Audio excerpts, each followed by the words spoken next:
Anaximandre et Anaximène semblent être partis tous deux des mêmes prémices que Thalès et s'être posé la même question.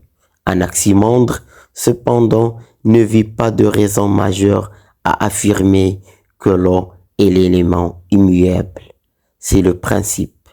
Si l'eau se transforme en terre et la terre en eau, l'eau en air et l'air en eau, etc., cela signifie que tout se transforme en tout.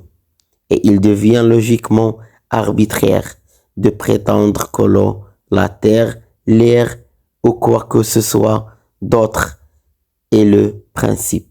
Ce furent peut-être des objections de ce genre, car Anaximandre éleva contre la réponse de Thalès.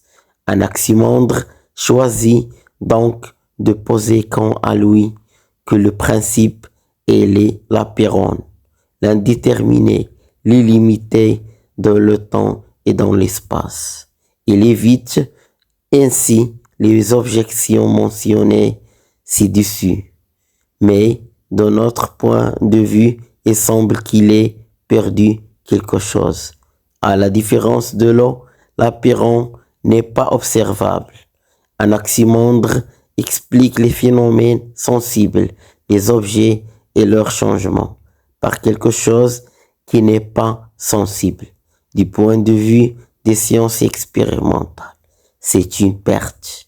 Mais il est possible de dire que cette objection est un anachronisme puisque Anaximandre n'avait pas réellement pour but de développer une science empirique telle que nous la comprenons. Pour lui, il se peut qu'il ait été plus important de trouver un argument théorique contre Thalès. En ce sens, il prend au mot les assertions théoriques universelles de Thalès et il le désigne comme le premier philosophe, précisément en montrant qu'il est possible de trouver des arguments contre lui.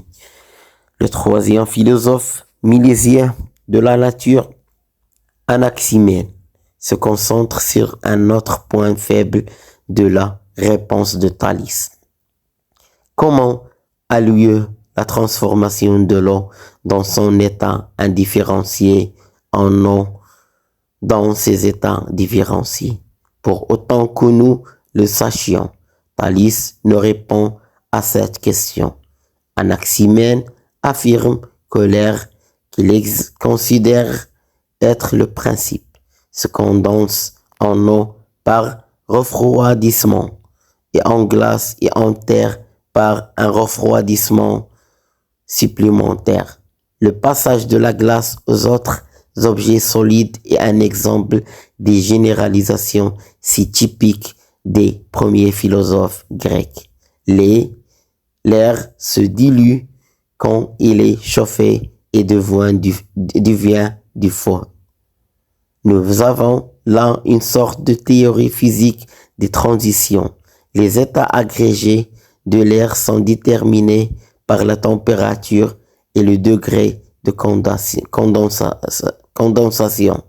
Nous remarquons qu'Anaximène se réfère ici à l'ensemble des 4 substances qui seront ensuite appelées les 4 éléments: terre, air, feu et eau.